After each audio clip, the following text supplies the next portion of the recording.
Bonjour mes collègues de partout en province. Je suis vraiment content de vous voir parce que c'est une réunion aujourd'hui. On vous voit ou on voit vos noms. Et puis, je reconnais plusieurs noms là, avec des gens avec qui j'ai travaillé ou des gens qui ont pris le PQD dans les dernières années. Alors, je suis vraiment content que vous êtes là. Merci de prendre le temps de prendre soin de votre développement professionnel. Alors, aujourd'hui, en même temps, j'admets les gens qui arrivent. Alors, aujourd'hui, non seulement est-ce qu'on a l'illustre docteur Christine Surham de l'Université d'Ottawa avec nous, on a la magnifique Lise Kinsbury, qui est Madame Mathématique partout en Ontario français, mais on a, je vous, je vous avoue, c'est presque de la royauté de l'ADFO, mesdames et messieurs. On a Nadine Trépanier-Bisson avec nous, que vous connaissez sûrement de son temps qui est à la direction générale de l'ADFO. Alors, Nadine, bienvenue. On est content de t'avoir avec nous autres. Alors, comme d'habitude, aujourd'hui, là, Lise, je vais te demander de partager ton écran. Est-ce que j'ai besoin de te mettre comme co-host encore? Ou tu es correct? OK, alors, elle est correct. Alors, Christine et Lise vont certainement vous diriger dans les apprentissages d'aujourd'hui. Moi, je vous demanderais un grand service, c'est de participer, parce que ce n'est pas un webinaire aujourd'hui, c'est vraiment une rencontre, un réseau d'apprentissage professionnel. Alors, on a besoin que vous participiez, écoutez attentivement, puis quand on vous demande des idées, ou même si vous avez essayé des choses dans votre école, n'hésitez pas de les mettre dans le clavardage parce que le plus qu'on participe, le plus que vous allez enrichir le développement professionnel des autres personnes qui sont avec nous. Alors, sans plus tarder, je pense que je vais céder la parole à Nadine pour qu'elle vous dise bonjour, on va entendre sa voix et c'est elle qui va faire la reconnaissance du territoire. Alors, je vous souhaite une excellente rencontre et puis moi, je vais monitorer le clavardage. S'il y a des questions, n'hésitez pas de les mettre là-dedans. Merci. Puis Bon, bonne rencontre tout le monde.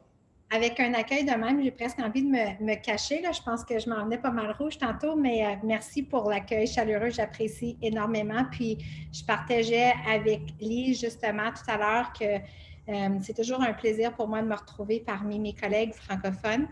Même si c'est juste le temps d'une heure, mais ça me fait énormément plaisir de pouvoir partager ce temps-là avec vous. Donc, la reconnaissance des territoires, donc, puisqu'on dessert la province en entier par l'entremise de ces webinaires, on a opté pour une reconnaissance qui est plutôt générique et globale, mais comme vous, tout probablement, vous savez, de par votre travail dans vos écoles, vous connaissez les territoires sur lesquels vous êtes de façon plus précise. Donc, je vous inviterai à avoir une réflexion sur cette précision-là que vous pouvez apporter, alors que moi, je vais lire ce qui est à l'écran, qui est plutôt générique. Puis après ça, je vous parlerai un petit peu de la photo qui est à gauche.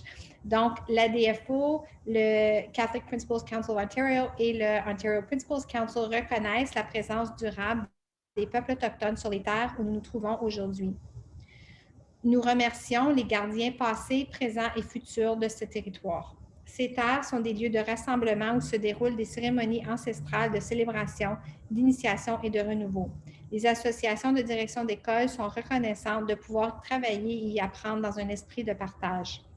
Et puis, j'essaie toujours dans mes reconnaissances du territoire d'avoir un élément très personnel de la façon dont moi, je fais usage du territoire.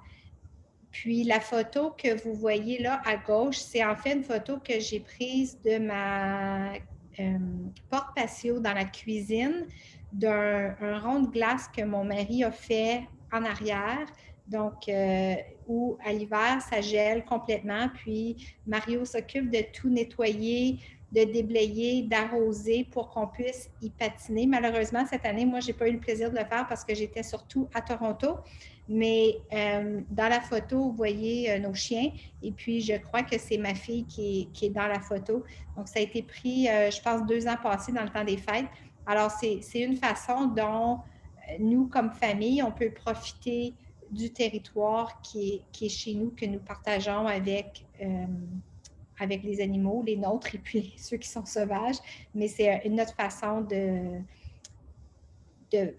de partager le territoire, puis aussi d'y prendre plaisir. Puis c'est important pour moi d'être reconnaissante de cette possibilité-là que j'ai de le faire. Donc, merci Pierre aussi d'avoir initié l'invitation dans le clavardage pour les gens de partager s'ils le souhaitent les territoires où ils se trouvent. Je pense que Lise, c'est à toi maintenant. C'est beau. Alors, bienvenue à tous et à toutes. Aujourd'hui, nous allons poursuivre l'exploration du document des pratiques pédagogiques à fort impact en mathématiques. Donc, en tant que direction d'école, que leader pédagogique, on devrait réfléchir ce à quoi ressemblent ces différentes pratiques pédagogiques à fort impact dans les salles de classe. Donc, à quoi est-ce que ça ressemble lorsque ces pratiques pédagogiques sont mises en œuvre dans les salles de classe avec nos élèves, avec les élèves? Alors, lors du webinaire numéro 2, nous avons exploré l'enseignement explicite parce que nous voulions aller voir certaines conceptions ou certaines croyances erronées que nous pouvions avoir au sujet de l'enseignement explicite. Donc, nous avons approfondi certains éléments de cette pratique pédagogique à fort impact.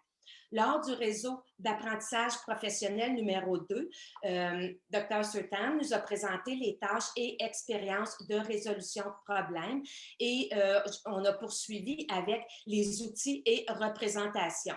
Ce sont deux pratiques pédagogiques qui sont facilement utilisées en même temps, donc simultanément. Donc, on a vu certains exemples. Et aujourd'hui, nous allons aller explorer les conversations mathématiques avec Dr. Surtam et je vais poursuivre avec l'enseignement en petits groupes comme pratique pédagogique à fort impact parce que ce sont aussi deux pratiques pédagogiques qui sont souvent utilisées simultanément. Et nous verrons un petit peu le leadership, pas un petit peu, nous allons voir notre leadership, comment est-ce qu'on peut mettre en œuvre notre leadership en lien avec les pratiques pédagogiques à fort impact. Alors, je laisse la parole à Dr. Surtam. Merci beaucoup d'avoir accepté d'être avec nous. Merci. Merci, Lise. Je vais parler en anglais, s'il vous plaît, mais si vous avez des questions, vous pouvez poser des questions en français parce que je comprends français, mais peut-être je vais répondre en anglais. Merci. So mathematical conversations. We know, and the research tells us, that mathematics conversations help to build students' understanding, mathematics understanding, as they explain their thinking and as they listen to the thinking of other students. It deepens their own understanding as they connect their understanding to the understanding of others. We also know that these kinds of conversations can occur in small groups with just or a partner. So when they're peer sharing, it could be in a whole class discussion, or it could be in the midst of a very specific math talk or math conversation. And we know that many of those kinds of things are happening in classrooms. And by the way, these ideas, many of these ideas we're talking about are coming directly from that document. And I think it's important to know that because the document is very handy to use with teachers. Each instructional practice is described in 1 or 2 pages. And so we just want to emphasize that, which is why we're taking some of the pages straight from the document. If we go to the next slide, Lise. So we also know that this idea of conversation should be shifting, that we know very traditionally, we often had conversations that were teacher to student, student to teacher. But if we go to the next slide, we can see that really what we're trying to do is to be able to create conversations that are occurring throughout the classroom. So it's student to student conversations, student to teacher would still be occurring. But the idea is in doing this, not only are we developing students' understanding, but the other thing that we're doing is we're doing something called we're distributing the mathematical authority in the room. So it's not always the teacher who holds all the answers. That it's the students who can reason and make sense of mathematical ideas. And that helps to build students' identity as a mathematics learner when we have those kinds of conversations and when we hear students talking mathematics and not always relying on the teacher to give the answer or to tell them that they're correct.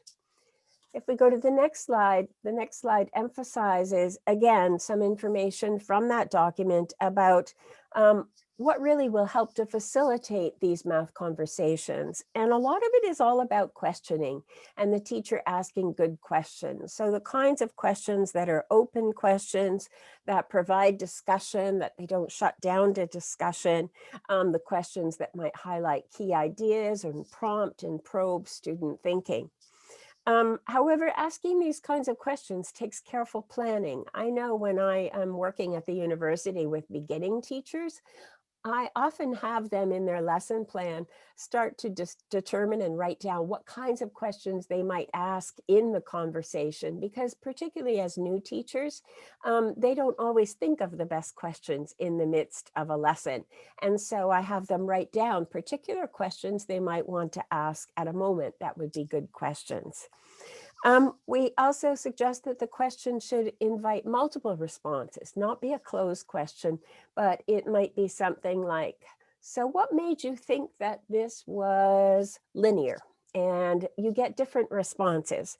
And also it invites different discussion from students and it creates that dialogue. So what we create is that dialogue that you saw represented in the previous slide, where it's student to student and it is a whole class conversation that everybody's engaged in.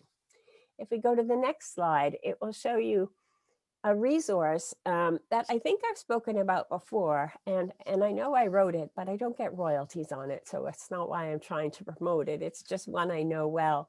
And this is about making space for students thinking. And as part of this, it happens to talk about the kinds of good questions that teachers ask that actually promote that reasoning and those conversations in the classroom. It also provides an activity that teachers could try out. So it's a resource that kind of is multifaceted, gives us ideas as to how to stimulate conversations. But if you go to the next slide, we'll see that it also poses a problem. The problem is one that could be used at multiple grades. So it's a rich task. And what I'll ask you to do is just take a moment, because we're going to look at some student work, just to become familiar with this problem and to maybe anticipate how might students approach it. So I'll give you a moment to read the problem, maybe to jot down some ideas. I think it's important as an administrator, if you're going into a classroom, to often ask the teacher, oh, what are you working on today? And then, you know what, take a minute and try it yourself, because it'll be a much more meaningful visit to that classroom if you've tried out the problem. So take a moment. Christine, if you don't mind, I'll read it in French, because if people listen to our this meeting, because I'm going to put it on our YouTube channel. Oh, So I'll sure. just read it in French, and that way Great. people who are listening later. Alors, familiarisez-vous avec le problème et anticipez les différentes façons que les élèves aborderaient le problème. Alors, c'est un problème tir à la corde. Premier tir à la corde, il y a 4 grenouilles d'un côté et 5 bonnes fées de l'autre côté qui finissent à égalité. Dans le deuxième match, il y a un dragon d'un côté, deux bonnes fées et une grenouille de l'autre, puis ça finit encore en égalité. Et dans le troisième match, il y a un dragon et 3 bonnes fées d'un côté et 4 grenouilles de l'autre. Qui va remporter la troisième épreuve? Merci, Pierre. It's great. Et on invite les gens. Christine, tu veux que les gens mettent des commentaires dans le clavardage tout de suite ou juste qu'ils I réfléchissent? just want them to think about it. OK. Yeah, so I want them to try it. I don't want us to jump into too many answers yet. So I want to give us time to be able to think about it, because we're going to be looking at some student work. So I'm hoping you might be paper to pencil, or maybe you have some manipulatives sitting at your desk and you can try it out. Or think about what kinds of materials the teacher might give to the students to try out this problem. So the idea is it's always good to become familiar with the problem to see what some of the complications are. Give you another 30 seconds and then we'll look at one student solution, because my focus is really on thinking about how might a teacher facilitate a discussion about this problem.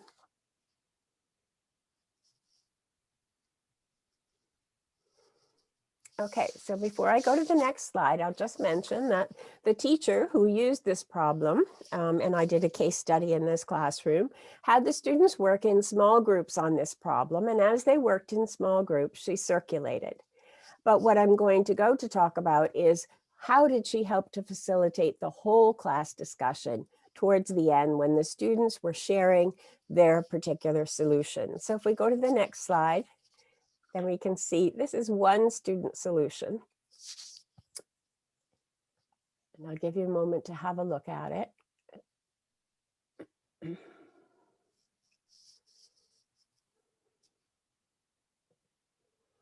Those circles with the two little circles on top should be the frogs, les grenouilles. Those little hats are the fairy godmothers.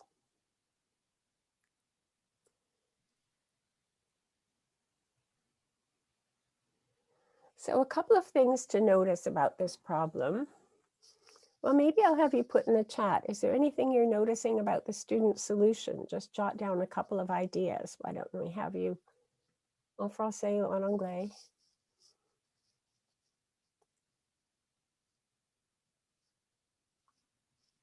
For instance, why is the number 20 there?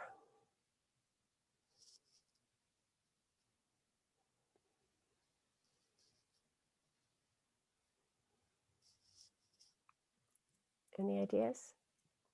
Yeah, okay, I'll jump in. So Justine, do we know what grade, en quelle année qu'étaient les élèves? I can't remember if we this happened to even be said grade it. 7 or 8, but it doesn't, it's the Okay, kind of 7 and 8. problem I've seen students in grade 4 do it, yeah. So in this particular solution to the problem, the students happened to decide that because 4 and 5 were numbers that went into 20, they decided to set the frogs and the fairy godmothers at 20. And then from there, they determined what their value was. And from there, they continued to work out the value of the dragon. And then they were able to do some comparisons. But now if we go to the next slide, I'll talk a little bit about some of the ways that the teacher facilitated the conversation. And I'm leaning on a particular resource that I highly recommend.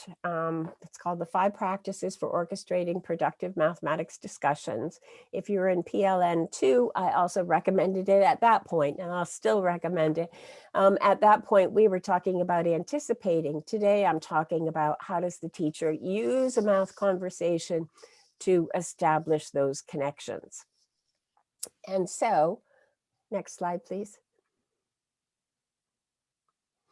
The teacher actually facilitated a very rich discussion about this particular problem. So she had particular groups that she chose to present their solution. So those were some of the steps of those 5 practices of selecting and sequencing student work.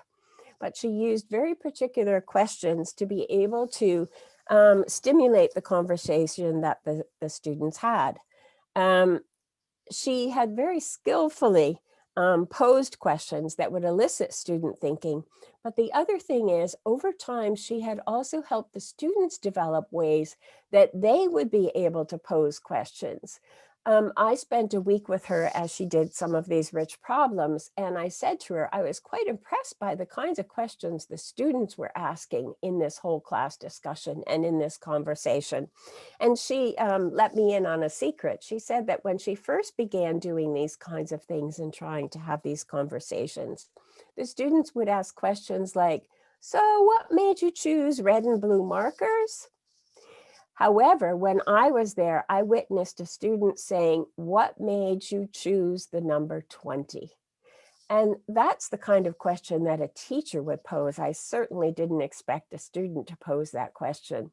So these math conversations that the teacher was facilitating were not only rich questions that the teacher was able to ask, but as the students asked one another questions, the students' kinds of questions were very rich and almost were models of the kinds of questions that the teacher was able to ask. Next slide, please. So asking these questions is very important. And by the way, this particular slide and this particular chart, again, comes right from that document about high impact instructional practices.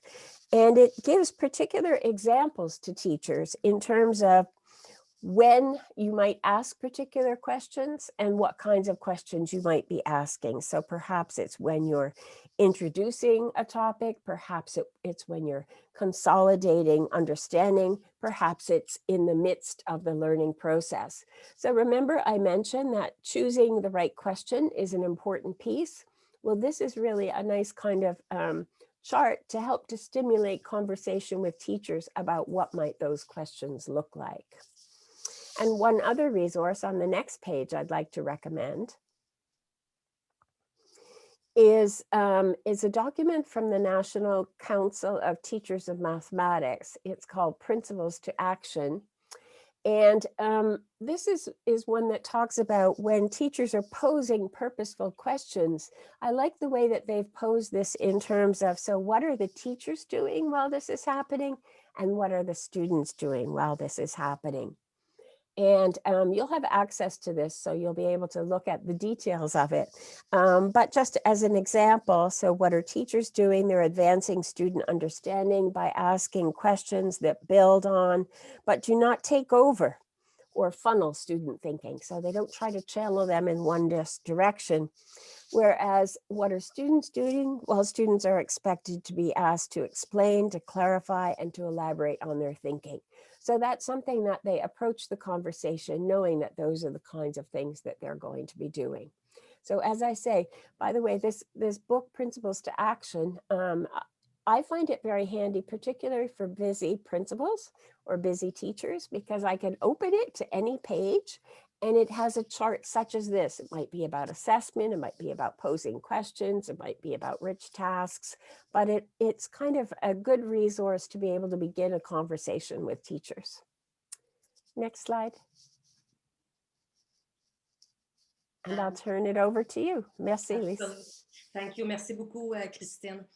Alors, si je reviens au livre des 5 pratiques, mais je mets l'emphase, la priorité sur effectuer du monitorage. C'est d'effectuer le monitorage de l'apprentissage des élèves. Donc, dans l'exemple que Dr. Sultan vous a présenté au sujet du tir à la corde, dans la monographie qu'elle nous a présentée, nous avons le problème, la résolution de problème, et on y montre, on y indique des actions que l'on peut observer en salle de classe. Alors, on verrait l'enseignante se promener d'un petit groupe à l'autre, des petits groupes d'élèves qui sont en train de résoudre le problème. On pourrait se promener pour écouter les discussions, pour identifier les différentes stratégies que les élèves utilisent pour répondre à leurs questions naturellement et aussi pour leur poser des questions. Donc, si j'étais en salle de classe lors de cette résolution de problème, je verrais aussi l'enseignante qui prend en note des observations. Donc, par exemple, qu'est-ce que les élèves sont en train de faire dans leur petit groupe? Quelle stratégie est-ce qu'ils utilisent pour aller chercher plusieurs stratégies qu'ils pourront ensuite partager au groupe classe pour que les élèves prennent conscience qu'il y a différentes façons de résoudre le problème. Donc, c'est aussi le moment idéal pour l'enseignante de répondre à certaines questions et d'aller voir aussi s'il y a des compréhensions erronées, donc pour clarifier certains concepts. Donc, on vient d'identifier quelques actions que l'on verrait lorsque l'on va en salle de classe pour monitorer l'apprentissage des élèves. On va aller voir maintenant, on va revenir au problème du tir à la corde pour aller observer, prendre connaissance d'une conversation qu'il y a entre l'enseignante et de petits groupes d'élèves. Donc, à quoi est-ce que ça ressemble une conversation en petits groupes, en salle de classe, ou encore, qu'est-ce que nous pourrions entendre? Pierre et moi, nous allons faire la lecture du dialogue. Pendant que nous faisons la lecture du dialogue, j'aimerais que vous pensiez, vous réfléchissiez aux différentes questions qui sont posées par l'enseignant. Et par la suite, dans la boîte de clavardage, j'aimerais qu'on partage qu'est-ce que vous observez par rapport aux questions ou encore par rapport à la conversation que l'enseignant a avec ses élèves. Donc, on va aller voir les réponses dans la boîte de clavardage après le dialogue. OK, Karem, est-ce que tu peux m'expliquer? Peux-tu m'expliquer? Eh bien, nous pensions que 4 grenouilles et 5 fées avaient la même force. Donc, on a divisé 4 par 5 pour avoir un taux de ce qu'il faut pour qu'une grenouille batte une fée. OK. Qu'est-ce qui vous a fait penser au taux unitaire? Euh, nous voulions un nombre. Puis, qu'est-ce que vous avez découvert lorsque vous avez fait ça? Combien y avait-il de grenouilles? Il y en avait 4. Et combien de bonnes filles y avait-il? Il y en avait 5. OK. Alors, si vous dites que vous avez divisé 4 grenouilles par 5 bonnes filles. Oui, on a eu 0,8 parce que c'est combien le Brian va à la rescousse de Karim, c'est le nombre de bonnes filles qu'il y a et Karim vient aider Brian, alors une grenouille peut battre une bonne fille parce que la grenouille est plus forte. Une grenouille est égale à... non, une bonne fille est égale à... OK. Pourquoi est-ce que ça fait du sens? Bien, ils ont été égaux lorsqu'il y avait 4 grenouilles, mais d'un côté, mais c'était 5 bonnes filles. De l'autre côté, c'était égal. Alors, nous voulions trouver ce que c'était pour une grenouille. Alors, on a divisé 4 par 5 pour trouver ce que c'était le 4 pour 5. Pour trouver ce qui pouvait battre une bonne fille.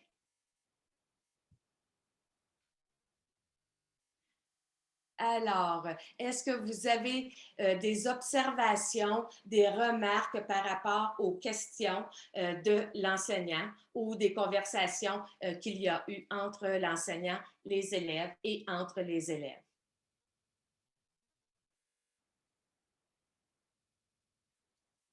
On s'invite à mettre vos idées dans le clavardage.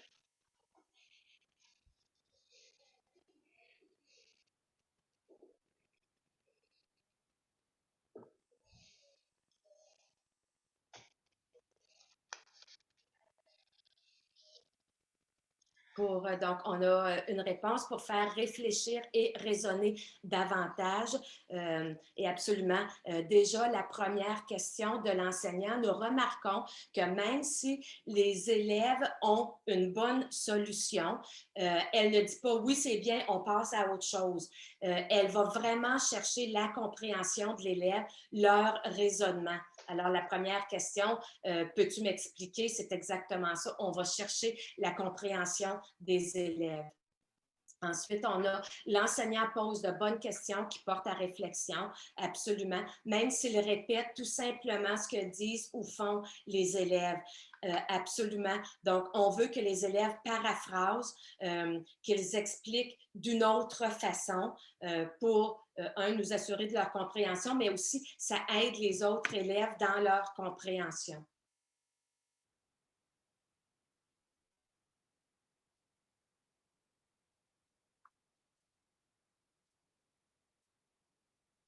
Alors, on a ressorti la question « OK, peux-tu m'expliquer? » Il y a une question qui, moi, m'a surprise lorsque je l'ai vue, c'est « Qu'est-ce qui vous a fait penser au taux unitaire? » Donc, je ne sais pas si cette question vous a aussi surpris. De mon côté, je me disais, je me suis posé la question, est-ce que c'est un peu trop directif? Est-ce qu'elle dirige les élèves? Ou d'un autre côté, je me disais, c'est un vocabulaire mathématique, le taux unitaire, donc peut-être que c'est sa façon aussi de présenter le vocabulaire mathématique.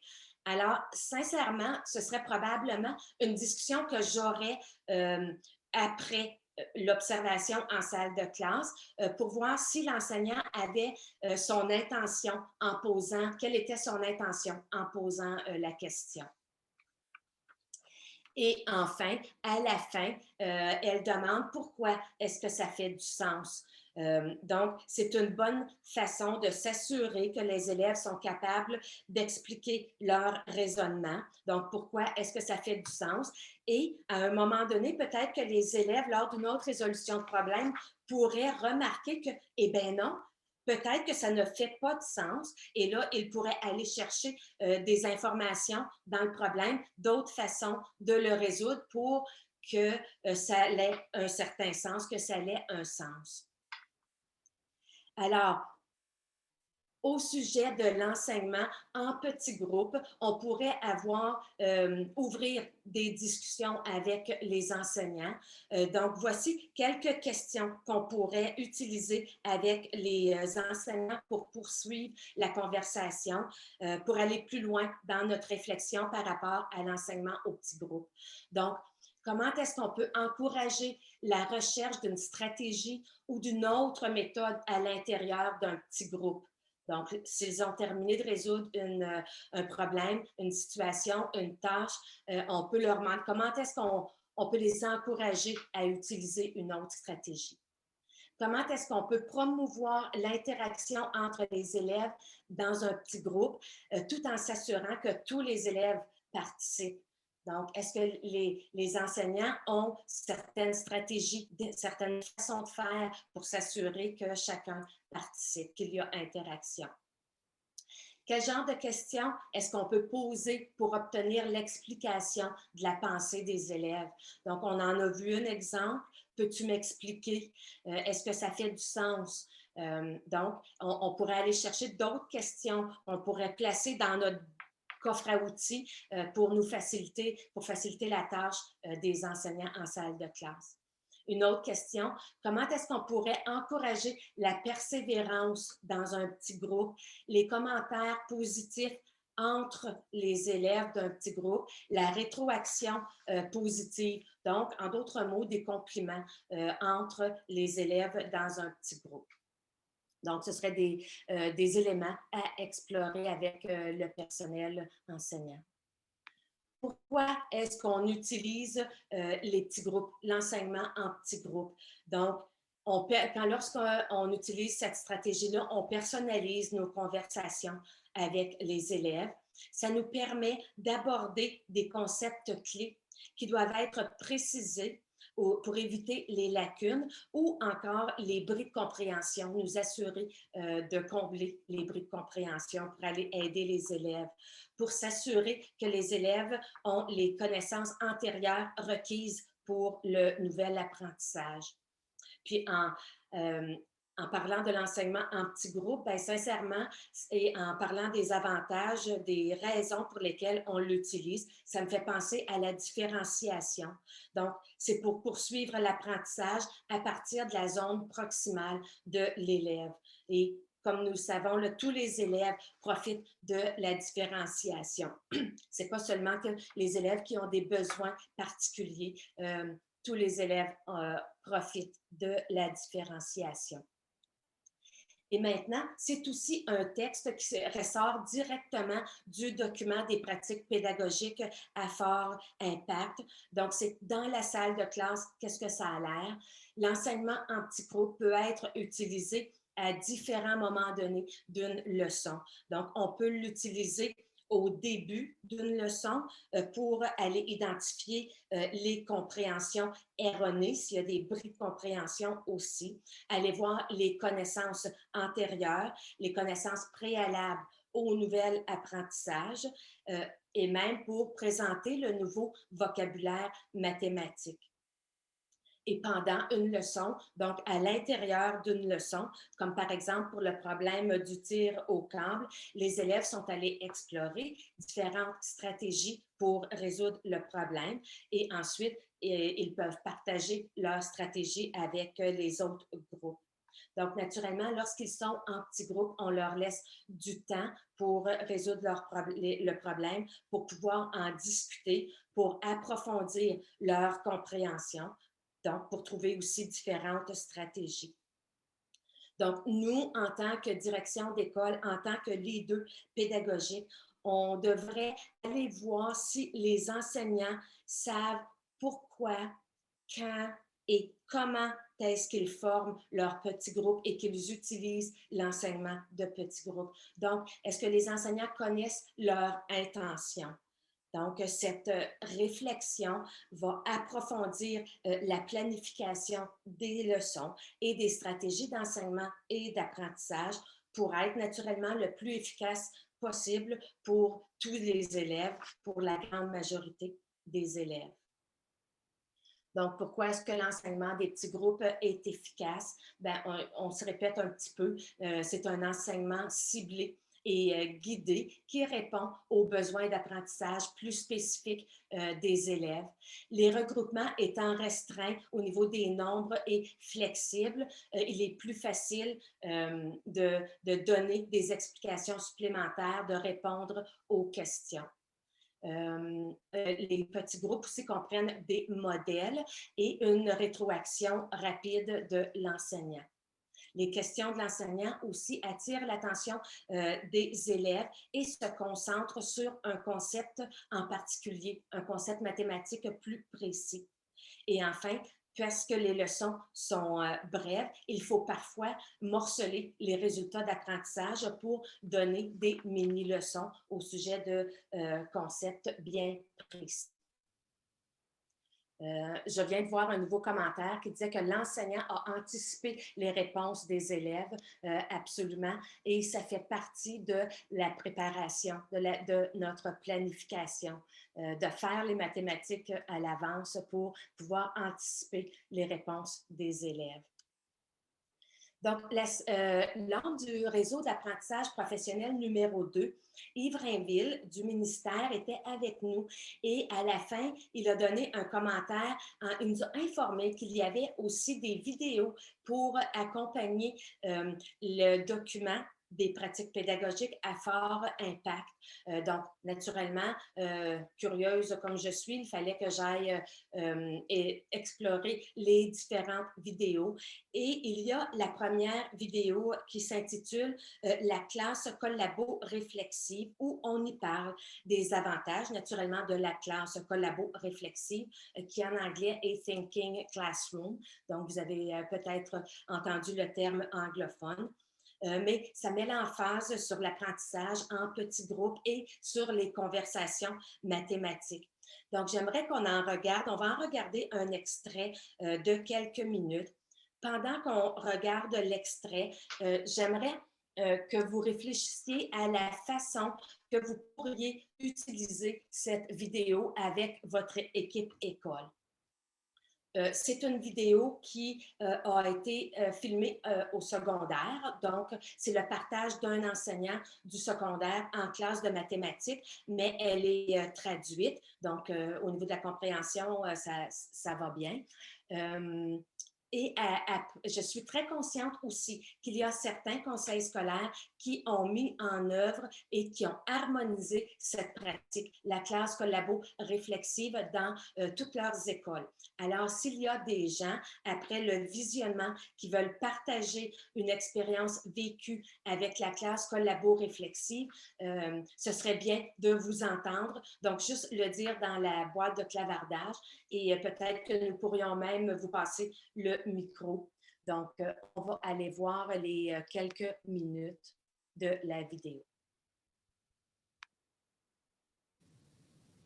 Ainsi, une journée dans ma classe ressemblerait généralement à ceci. Dès que les élèves entrent dans la pièce, ils reçoivent une carte. Je forme des regroupements aléatoires. Il s'agit généralement de groupes de 2 ou de 3 personnes. J'ai plusieurs tableaux dans la salle pour que chaque groupe ait le sien. Nous distribuons donc les cartes, puis je donne une sorte de tâche. En général, je rassemble tout le monde pour cela et je donne les instructions verbalement. Il est possible que j'écrive quelques trucs sur un tableau blanc quelque part pour les aider à bien démarrer, puis je les laisse commencer à travailler. Au tout début de chaque classe, Et c'est valable tant pour les plus jeunes comme pour les plus vieux. Au début du semestre, on commence à suivre le programme et je ne suis pas la seule enseignante à le faire, on travaille en groupe. J'ai des élèves qui travaillent en groupe, généralement en groupe de 3. En classe, il nous donne à chacun, chaque matin, une carte qu'il prend dans un jeu et l'utilise pour former des groupes aléatoires. Au début de la classe, il compte les élèves et nous divise en 10 groupes. Il distribue ensuite une carte à chacun et on se rend alors à la table en fonction de la carte. Et c'est aléatoire à tous les jours. Il n'a pas de favori, ne dit pas avec qui travailler pour obtenir les meilleurs résultats ou quoi que ce soit. Il le dit. Il dit de former un groupe aléatoire et que c'est avec lui qu'on travaillera pendant la journée. Quand M. Overwick nous donne notre carte, c'est comme ça qu'il nous répartit en groupes. On sait qu'on est dans un groupe aléatoire parce qu'on le voit les mélanger. Il y a aussi des jeunes qui les mélangent tout le temps et distribuent les cartes. On sait donc qu'on sera toujours dans un groupe aléatoire. L'enseignant nous met en groupe, ce qui veut dire qu'on est debout et qu'on a des interactions sociales avec les maths. On oublie qu'on est en train d'apprendre. Tout est écrit sur des tableaux plutôt que de s'asseoir et de prendre des notes. Je pense que la méthode de formation des groupes est une très bonne idée pour un nouveau prof qui voudrait utiliser cette façon de faire. C'est vraiment utile d'apprendre avec des personnes différentes et de se retrouver chaque jour avec différentes personnes pour apprendre les nouveaux styles et la façon dont les autres apprennent. C'est aussi très utile d'être debout devant les tableaux pour que tout le monde puisse voir ce qu'on écrit. Et c'est juste plus facile de collaborer parce que je peux regarder à travers la pièce et voir ce que les autres écrivent et ensuite utiliser cela ou utiliser ce qu'ils font dans mon groupe sur mon tableau. L'enseignant joue certainement un rôle moins important dans la classe pour ce qui est de répondre aux questions. Il donne ses instructions au début du cours, on forme les groupes aléatoires, on se lève et on commence à travailler. Si on a des questions auxquelles le reste de nos camarades de classe ne peuvent pas répondre, alors là, il est là pour nous aider en nous donnant des pistes de réponse. Il ne reste pas devant la classe à répondre à nos questions ou à nous dire comment faire ce que nous avons à faire. Et ça nous aide vraiment à comprendre.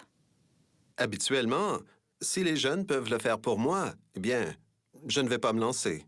Parfois, on se promène et on va aller parler à d'autres personnes si on sent coincé.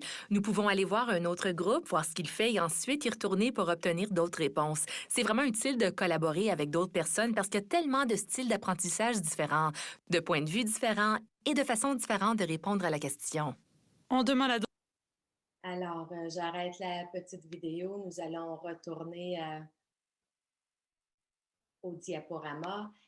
Est-ce qu'il y aurait un partage dans la conversation?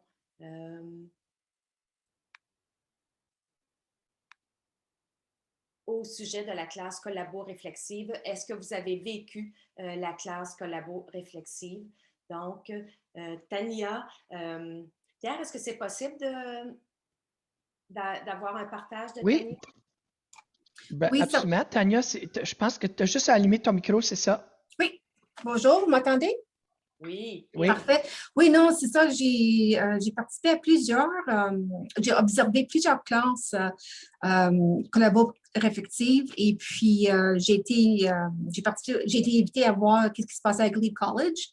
Je l'ai vu en mathématiques, je l'ai vu en sciences, je l'ai vu en anglais. Ici, je l'ai même essayé moi-même avec les enseignants secondaires. Puis moi, les mathématiques, c'est... Fait que je l'ai fait, c'était des réunions personnelles, c'était une journée pédagogique. Puis c'était bon, c'était vraiment bon, parce qu'ils m'ont forcé à réfléchir à mes questions. C'est difficile à être en égo avec des enseignants de mathématiques au secondaire. Dans nos écoles, on a les murs blancs, là, partout dans l'école. Partout. C'est un peu plus compliqué avec le COVID cette année. C'est compliqué cette année, c'est certain. Mais là, on a des petits tableaux blancs que les enseignants essayent d'utiliser le mieux que possible. Alors, c'est vraiment quelque chose, j'aimerais le voir plus parce que je le trouve fascinant, que j'ai vraiment adoré des classes au secondaire collégiales et appliquées à être complètement comme en train de faire des mathématiques sans se sabotager, on va dire. Ouais. Absolument. Et je suis contente, Tania, parce que là, tu viens de partager aussi comment est-ce que je me sens, quelle est mon identité mathématique, là, comment est-ce que je me sens durant les leçons mathématiques. Puis, lorsqu'il y a l'enseignement en petits groupes ou avec la classe collabo-réflexive, il me semble qu'avec mes confrères, mes partenaires de groupe, il me semble qu'il y en a toujours un qui pourrait venir me sauver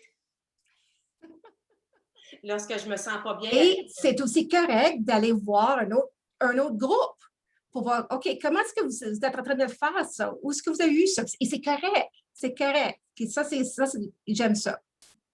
Et en fin de compte, on pourrait commencer avec la même question qu'on a vue dans le dialogue de l'enseignante avec les élèves.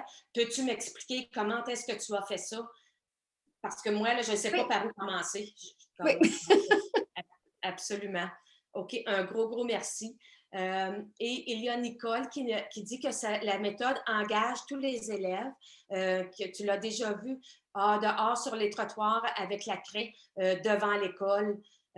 Donc, Nicole, si tu veux partager, tu peux prendre le micro.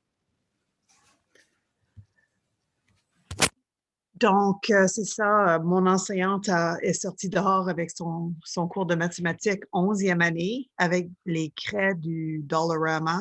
Oui. Et puis, c'est ça, donc les élèves pouvaient se promener, mais c'était pré-COVID, hein? Les élèves pouvaient se promener puis aller voir ce que les autres groupes faisaient, mais les élèves s'amusaient comme, mais ils faisaient les mathématiques collaboratives. Oui, donc sûrement qu'ils sentaient une certaine liberté qu'ils n'ont pas en salle de classe. Ah oui, parce que je pense que la classe est étendue sur presque 100 mètres. Absolument. Par la suite, c'était les discussions à l'heure du dîner des élèves qui voyaient ce que le cours avait fait. Ah ben, oui, absolument. Tu vois, je n'avais pas pensé, là, mais là, les autres élèves voient le travail des autres classes, dans le fond, sur les trottoirs. On parle beaucoup du climat de classe qu'on doit avoir en salle de classe. Donc, elle a transformé le climat en allant à l'extérieur. Et on parle en temps de pandémie, puis c'est vrai qu'à un moment donné, au niveau des petits groupes, probablement qu'en temps de pandémie, là, on voit peut-être plus de diades, des encore plus petits groupes, des diades. Puis de plus, les élèves peuvent être distancés. Donc, ce n'est pas les mêmes groupes que l'on voit présentement qu'il y a 1 an ou 1 an et demi. Donc, et lorsque nous enseignons virtuellement, on peut aussi former des diades ou des petits groupes, mais des petits groupes virtuels aussi. Donc, un gros merci pour les partages au sujet de la classe collaborative. Et je poursuis avec des questions. Pierre, je crois, est-ce que nous restons en grand groupe avec le nombre de participants? Oui. Parfait. Oui. Ça varie. Il y a des gens qui arrivent, il y a des gens qui quittent, mais on est à peu près 13, 14 personnes là, dans le groupe. Alors, on peut juste avoir des discussions ensemble. Absolument. Excellent. Donc, on a 2 questions au sujet de l'enseignement en petits groupes et une autre au sujet des conversations mathématiques. On a eu une grande discussion au niveau du comité qui élaborait le réseau d'apprentissage au sujet de l'équité lorsqu'on formait les sous-groupes. Et c'est une des raisons pour lesquelles j'ai utilisé ce segment de la classe collabo-réflexive parce qu'on parlait de comment l'enseignant formait ces petits groupes en salle de classe. Donc, notre première question, comment est-ce que les enseignants pourraient former ou forment les petits groupes et évitent de créer des iniquités? Et notre deuxième question, comment pourrions-nous appuyer les enseignants dans la création de petits groupes qui donnent un réel espace à la réflexion des élèves et ce, pour tous les élèves? Donc, que ce soit l'élève qui a beaucoup de facilité ou l'élève qui a des besoins particuliers, bien spécifiques en mathématiques ou pour l'élève qui répond au programme cadre, aux attentes du programme cadre. Comment est-ce qu'on s'assure de donner l'espace à tous ces élèves-là? et comment est-ce qu'on s'assure ou au moins on est conscient qu'on ne crée pas des iniquités.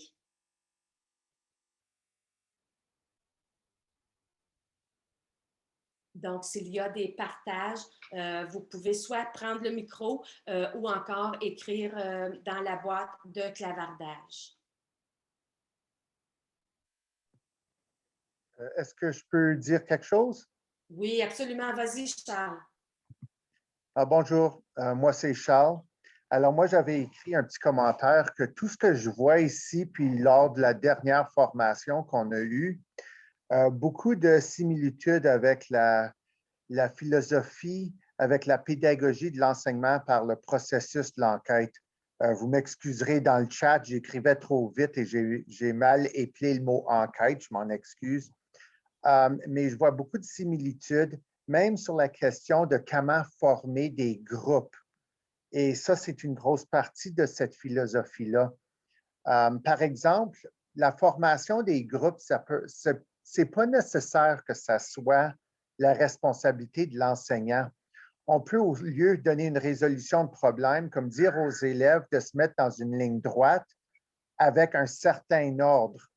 Par exemple, leur date de naissance ou en ordre en faisant une suite, parce que là, ça serait relié à la mathématique. Donc, un élève debout, un élève assis, un élève debout, assis, ou un debout, deux assis, mais faire une suite, n'importe quoi, ou bien avec l'habillement, n'importe quoi. Alors, moi, depuis que j'assiste à ces formations-là, je vois énormément de similitudes. De documents, je n'ai pas vu le document encore, puis je ne pense pas qu'on l'a reçu dans les écoles pratiques pédagogiques à fort impact en mathématiques, mais juste les quelque chose. Lise, est-ce qu'il a été distribué en passant dans les écoles?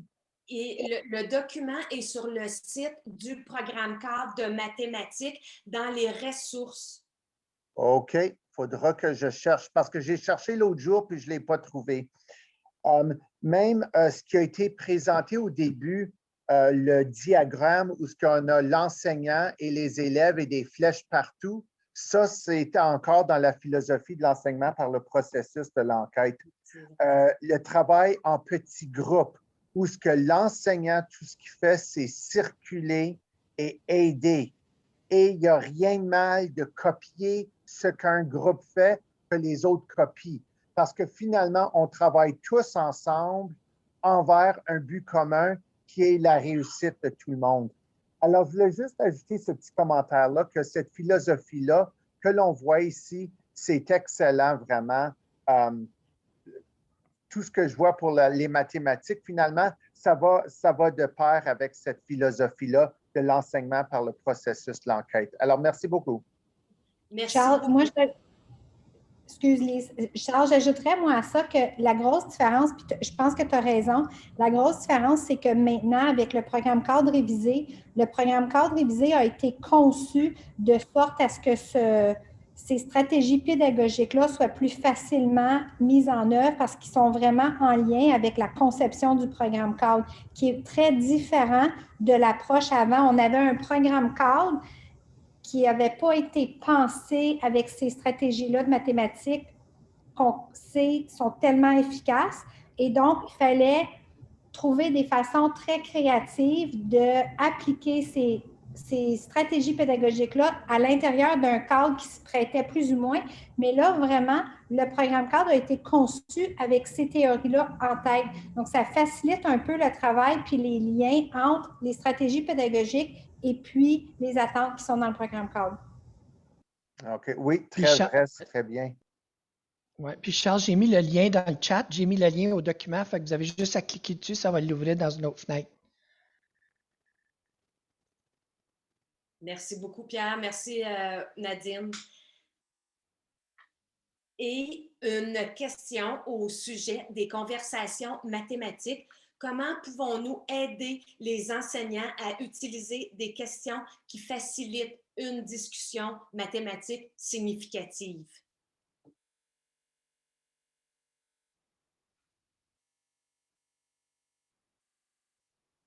Donc, encore là, il y a le document au sujet des pratiques pédagogiques à fort impact qui est vraiment bien conçu parce que pour chacun, il y a 9 pratiques pédagogiques à fort impact et chaque pratique a une page. D'un côté, nous avons les éléments de la pratique pédagogique au recto et au verso, nous avons dans la salle de classe à quoi est-ce que ça ressemble, comment est-ce qu'on peut l'utiliser en salle de classe. Donc, il y a 2 diapos dans la présentation PowerPoint qu'on a tiré directement de ce document et c'est comment est-ce qu'on utilise cette pratique-là en salle de classe. Puis, je pense que Lise, Chris, elle a partagé une stratégie tantôt quand elle a dit qu'elle encourageait les étudiants à l'université à penser à des questions pendant qu'ils sont en train de planifier la leçon. Parce que des fois, dans le moment, c'est pas aussi naturel où on oublie des bonnes questions. Puis toi, tu as mentionné, il faut faire les mathématiques avant de les enseigner aux élèves. Puis ça, c'est des bonnes stratégies. Puis je pense que quand on peut trouver une façon de permettre aux enseignants de le faire en petits groupes, de faire les mathématiques, mais de les faire ensemble afin qu'ils puissent, entre eux et entre elles, trouver des questions auxquelles ils n'auraient peut-être pas autrement pensé. Donc, je pense qu'il y a des stratégies. Puis, il faut aussi leur donner la chance dans toute nouvelle approche. Il faut donner le droit à l'erreur. Il faut donner aux gens des opportunités de se pratiquer et aussi de réfléchir sur leur pratique. Fait que c'est des éléments qui ne sont pas toujours évidents, puis je dirais cette année encore moins que d'habitude à créer, mais c'est des choses que, en se tournant vers le futur, puis la mise en œuvre continue du programme cadre, qu'il faut continuer de réfléchir à comment on peut trouver, créer ces occasions-là pour le personnel enseignant de travailler ensemble, puis nous, comme direction, de leur donner vraiment le temps de droit à l'erreur, puis d'être là pour réfléchir avec eux. Fait que si on modèle, nous aussi, des questions, mais ça peut les aider aussi à développer ces habiletés-là. Absolument. Merci beaucoup. Puis nous, en tant que direction, on essaie de leur donner des temps, des occasions justement pour pouvoir travailler ensemble sur les différents thèmes, les différentes pratiques. J'ai vu un commentaire de Luc qui nous dit, ou bien donc, Luc, si tu veux prendre le micro, là, je peux te laisser la parole aussi. Bien, je me demandais tout simplement pour répondre à la question numéro 2 dans votre diaporama, là, pour assurer la participation et la réflexion de chaque élève, parce qu'on veut s'assurer d'avoir une équité puis que tout le monde participe et tout le monde réfléchit. Est-ce qu'on pourrait donner des rôles aux élèves dans chaque groupe où une personne serait responsable d'aller voir ce qui se passe dans les autres groupes? Une autre personne serait responsable de poser des questions des membres d'autres groupes et à l'enseignant, puis une personne serait responsable de répondre aux questions posées par l'autre groupe. Donc, comme ça, on s'assure d'une participation de tout le monde et d'une réflexion de tout le monde. C'est sûr que les autres membres du groupe peuvent aider et appuyer, mais si on donne des responsabilités, on assure une participation de tous. C'est un peu comme des cercles de lecture ou des groupes de lecture en littératie. Donc, je me demandais si cela serait une bonne idée dans les groupes de mathématiques. Oui, absolument, absolument. On s'assure à ce moment-là de la participation de tout le monde. Et de plus, si on garde les mêmes groupes toute la journée, comme dans la petite vidéo que nous avons vue, c'est qu'au courant de la journée, les tâches pourraient être changées d'un élève à l'autre aussi. Donc, les élèves pourraient avoir une tâche différente à chacune des leçons. Un gros merci pour l'idée. Donc, Pierre a placé aussi des liens donc, pour la présentation d'aujourd'hui et pour les vidéos. Moi, je vais poursuivre. Donc, un gros merci, Nadine. Je te souhaite une belle soirée. Merci, Lise. Merci. Bye, Nadine. Bye. Donc, je poursuis au niveau des vidéos qui sont disponibles et elles sont disponibles dans les ressources avec le document des pratiques pédagogiques à fort impact. Il y en a 7.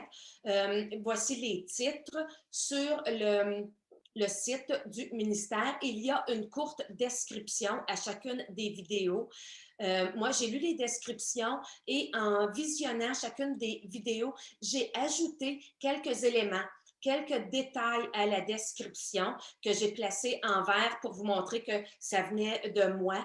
Et ce sont des éléments qui, pour moi, m'aideraient m'aidera lorsque j'irai faire une observation en salle de classe, ou ce sont des détails qui me sont utiles ou qui peuvent être utiles aussi à l'enseignant d'actions à poser en salle de classe. Donc, c'est ce que j'ai ajouté. Ce que j'ai ajouté est en vert.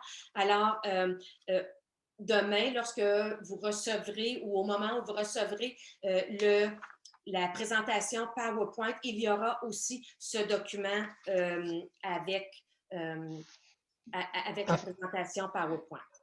Excuse-moi, Lise. En fait, c'est pour ça que je l'ai mis dans le chat, parce que c'est une rencontre dans Zoom, il n'y a pas de courriel qui part le lendemain. Alors, c'est pour ça que j'ai mis les deux liens. Puis, je vous encourage vraiment d'ouvrir les deux, en fait. Mais le deuxième, là, comme Lise a dit, elle vous a déjà résumé chaque vidéo avec ses observations. C'est magnifique. Alors, Lise, c'est vraiment un beau travail que tu as fait. Puis, c'est vraiment un document qui est riche pour les directions. Fait allez cliquer sur ce lien-là tout de suite. Il est dans le clavardage. Puis, il va apparaître sur une autre fenêtre. Vous irez le voir plus tard, au pire, le pire, tu sais. Parfait. Un gros merci, Pierre. Et il y a le lien suivant vous amène à un autre document qui est comment débuter la conversation. Donc, dans le fond, ce sont différentes questions pour débuter la conversation avec notre équipe école, avec une équipe d'enseignants ou même entre équipes de direction apprenante. Et ce sont la majorité des questions, on les a vues lors des webinaires 1 et 2 et des réseaux d'apprentissage professionnel 1, 2 et 3. Donc, c'est un rappel de ces différentes questions pour vous faciliter la tâche, pour vous donner de nouvelles idées. Et sur la prochaine diapositive, vous avez 7 ressources. Les 4 premières sont les ressources que nous avons utilisées aujourd'hui pour élaborer le réseau d'apprentissage. Maintenant, je veux aller vous montrer, puis c'est pour ça que je ne place pas ma diapo sur plein écran, je veux aller vous montrer les 3 autres ressources qui sont indiquées. Donc, l'une d'entre elles, c'est ressources de mathématiques organisées par thème. Elles sont en anglais et en français. Ce sont toutes les ressources que nous avons utilisées depuis le début de notre travail qui a débuté en juillet dernier, que nous avons utilisées pour élaborer chacune des présentations et pour enrichir nos discussions. Alors, vous y avez accès. Donc, vous avez le lien en cliquant sur le titre en bleu et ensuite, on vous a placé une petite description de chacune des ressources. Donc, vous allez voir, là, il y en a même sur l'esprit de développement. Donc, vous pouvez aller les voir. Là, on a plusieurs thèmes. Ensuite, l'autre lien, c'est le site de l'AFEMO et OAME qui vous présente les différents webinaires auxquels vous pouvez vous inscrire. Mais il y a aussi les webinaires qui ont eu lieu. Les enregistrements sont ici. Comme par exemple, il y a eu un webinaire pour les premières, deuxième, troisième années au sujet du codage au cycle primaire. Alors, vous pouvez aller l'écouter ou fournir la ressource aux enseignants et enseignantes qui peuvent aller en apprendre davantage sur le sujet. Et enfin, lors du réseau d'apprentissage professionnel numéro 2, j'ai eu une question à la fin et c'était au sujet du codage. C'était pour des enseignants de 9e année, par exemple. Mais ici, il y a de Sciences Nord. Ils offrent des webinaires auxquels nous pouvons assister et il y a aussi des documents. Et j'ai ouvert ceux de 3e et 4e année. Donc, on remarque que c'est au sujet des engrenages. Il y a des ressources que nous pouvons télécharger et il y a même des petites vidéos au sujet des engrenages et il y a des plans de leçons. Alors, je vous encourage à présenter la ressource aux enseignants et enseignantes au niveau du temps et de la richesse de ces deux sites-là. J'adore ces deux sites-là. Je trouve que ça nous aide et nous, en tant que direction d'école, on peut même en utiliser des parties pour nous aider à appuyer notre équipe école, les enseignants de notre école. Là-dessus, Pierre, je te laisse la parole. Bien, encore une fois, on n'est pas déçus par la richesse des propos qu'on a entendus aujourd'hui. Alors, merci beaucoup, Dr. Christine Surtam. Et je ne sais pas, Christine est encore là. Peut-être qu'elle pourrait allumer sa caméra pour nous faire un bye-bye parce que c'est vraiment au revoir. C'est le dernier échange qu'on aura ensemble cette année. On se croise les doigts qu'on puisse continuer l'année prochaine avec le projet. Peut-être même un nouveau projet qui explorera là, tout le décloisonnement en 9e année. Alors, on va voir ce qui va se passer à ce niveau-là. On n'a pas eu de réponse encore du ministère. Mais merci aux gens qui étaient ici aujourd'hui. Puis, encore une fois, ce fut un grand plaisir de travailler avec vous, Dr. Surtam et Lise. On apprécie beaucoup, beaucoup votre engagement, mais aussi vous êtes allé au-delà de ce que vous aviez à faire, Lise. Surtout toi qui nous a présenté d'autres ressources que tu es allé explorer. Fait que bravo, puis merci. Puis je vois tous des merci, merci à des gens qui sont même restés un peu plus longtemps que l'heure. Alors, ça démontre que les ressources que vous avez partagées étaient pertinentes et intéressantes. Alors, un grand merci tout le monde. Et puis, je vais rester peut-être 1 minute pour vous donner la chance de reculer dans le clavardage si vous ne l'avez pas fait, et d'aller cliquer sur le lien pour la présentation d'aujourd'hui que vous pourriez adapter pour vos personnels, si vous faites une réunion du personnel, et aussi le document là, qui décrit les vidéos qui sont disponibles que Lise a faites. C'est des Google Docs, le deuxième. Alors, je reste en onde, mais je vous dis au revoir et puis merci. Merci. Et merci, Pierre. Oui, merci, Christine. Merci, Lise.